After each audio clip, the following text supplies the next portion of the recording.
1வது அதிகாரம் 1ஆம் வசனத்தில் இருந்து 6ஆம் வசனம் வரை மற்றும் 8ஆம் வசனத்தில் இருந்து 20ஆம் வசனம் வரை.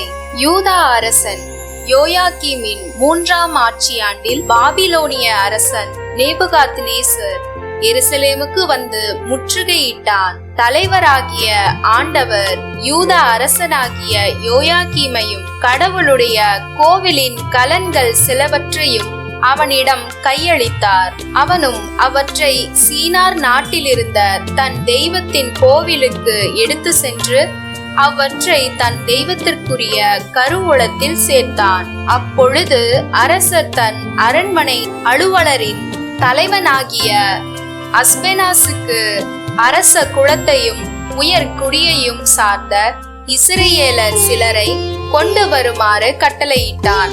அக்கட்டளைப்படி அவர்கள் உடல் ஊனமற்ற, அழகுமிக்க, எல்லா ஞானத்திலும் தேர்ச்சி பெற்ற, அறிவிலும் உணர்விலும் கல்வியிலும் சிறந்த, அரசனின் அரண்மனையில் பணியாற்றும் திறமை பெற்ற இளைஞர்களாயிருக்க வேண்டும்.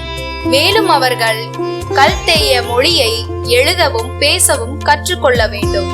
அரசன் தான் உண்டு வந்த சிறப்புணவிலும் பருகி வந்த திராட்சை ரசத்திலும் நாள்தோறும் ஒரு பங்கை அவர்களுக்கு கொடுக்கும்படி ஏற்பாடு செய்தான். இவ்வாறு 3 ஆண்டுகள் பயிற்சி அளித்த பின் இறுதியில் அவர்களை அரசன் முன்னிலையில் கொண்டு வந்து நிறுத்த வேண்டும் என்று ஆணையிட்டான். இப்படி தேர்ந்தெடுக்கப்பட்டவர்களுள் யூதா குலத்தை சார்ந்த தானியேல், அனனியா, மீசாவேல், அசரியா என்பவர்களும் இருந்தார்கள். அரசனது சிறப்பு உணவினாலும் அவன் பருகி வந்த திராட்சை ரசத்தினாலும் தம்மை தீட்டுப்படுத்தி கொள்ளலாகாது என்று தானியேல் தம் உள்ளத்தில் உறுதி செய்து கொண்டார். அவ்வாறே தாம் தீட்டுப்படாதிருக்க அலுவலர் தலைவனிடம் அனுமதி கேட்டார். அலுவலர் தலைவன் தானியேலுக்கு பரிவும் இரக்கமும் காட்டுமாறு கடவுள் அருள் கூர்ந்தார். அலுவலர் தலைவன் தானியேலை நோக்கி, உங்களுக்கு உணவும் பானமும் ஏற்பாடு செய்திருக்கும் அரசனாகிய என் தலைவருக்கு நான் அஞ்சுகிறேன். ஏனெனில் உங்களை ஒத்த வயதினரை விட நீங்கள் களை குன்றி இருப்பதை அரசன் கண்டால் என் தலையே போய்விடும். நீங்கள் தான் அதற்கு காரணமாவீர்கள் என்றான். தானியேல், அனனியா, மீசாவேல், அசரியா ஆகியவர்களுக்கென அலுவலர் தலைவனால் நியமிக்கப்பட்ட மேற்பார்வையாளரிடம் தானியேல் கூறியது, ஐயா, தயை கூர்ந்து 10 நாள் ஊழியர்களாகிய எங்களை சோதித்து பாரும். எங்களுக்கு உண்பதற்கு மரக்கறிகளையும் குடிப்பதற்கு தண்ணீரை மட்டுமே தாரும். அதற்கு பிறகு எங்களது தோற்றத்தையும் அரசனது சிறப்பு உணவை உண்ணும் மற்ற இளைஞர்களின் தோற்றத்தையும் ஒப்பிட்டு பாரும். அதன் பின் உமக்கு தோன்றியபடி உம்முடைய பணியாளர்களாகிய எங்களுக்கு செய்தருளும் என்றார்.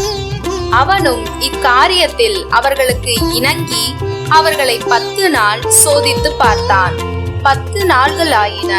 அரசனது சிறப்பு உணவை உண்டு வந்த இளைஞர்கள் அனைவரையும் விட அவர்களது தோற்றம் மிக களைவுள்ளதாயும் உடற்கட்டு மிக செழுமையுள்ளதாயும் காணப்பட்டது.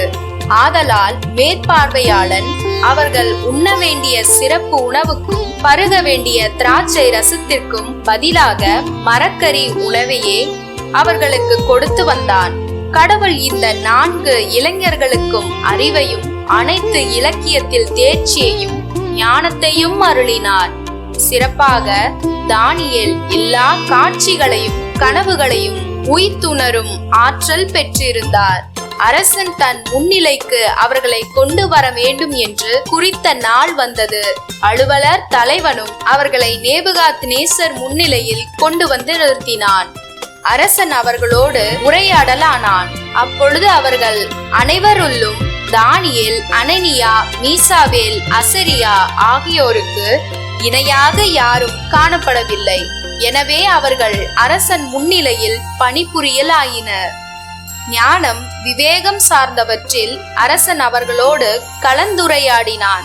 அப்பொழுது அவனது அரசில் இருந்த எல்லா மந்திரவாதிகளையும் மாய வித்தைக்காரர்களையும் விட அவர்கள் 10 மடங்கு சிறந்தவர்களாய் இருந்ததை கண்டறிந்தான். லூக்கா 21வது அதிகாரம் 1ஆம் வசனத்தில் இருந்து 4ஆம் வசனம் வரை.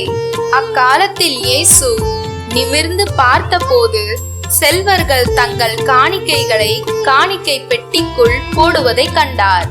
வறுமையில் வாடிய ஒரு கைம்பெண்ணும் 2 காசுகளை அதில் போடுவதை கண்டார். அவர், இந்த ஏழை கைம்பெண் எல்லாரையும் விட மிகுதியான காணிக்கை போட்டிருக்கிறார் என உண்மையாகவே உங்களுக்கு சொல்லுகிறேன். ஏனெனில் அவர்கள் அனைவரும் தங்களுக்கு இருந்த மிகுதியான செல்வத்தில் இருந்து காணிக்கை போட்டனர். இவரோ தமக்கு பற்றாக்குறை இருந்தும் தம் பிழைப்புக்காக வைத்திருந்த எல்லாவற்றையுமே போட்டுவிட்டார் என்றார்.